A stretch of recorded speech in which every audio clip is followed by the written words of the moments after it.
اندیشہ کفیل حضرم روئی. بات نکلے گی تو پھر دور تلک جائے گی. لوگ بے وجہ اداسی کا سبب پوچھیں گے.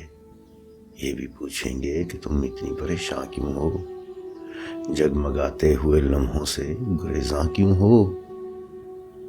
انگلیاں اٹھیں گی سوکھے ہوئے بالوں کی طرف, نظر دیکھیں گے گزرے ہوئے سالوں کی طرف. چوڑیوں پر بھی کئی طنز کیے جائیں گے, کانپتے ہاتھوں پہ بھی فکرے کسے جائیں گے. پھر کہیں گے کہ ہنسی میں بھی خفا ہوتی ہیں, اب تو روحی کی نمازیں بھی قضا ہوتی ہیں.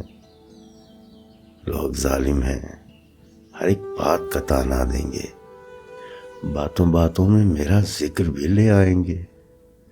ان کی باتوں کا ذرا سا بھی اثر مت لینا, ورنہ چہرے کے تاثر سے سمجھ جائیں گے.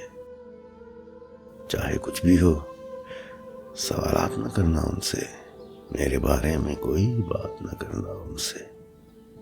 بات نکلے گی تو پھر دور تلک جائے گی.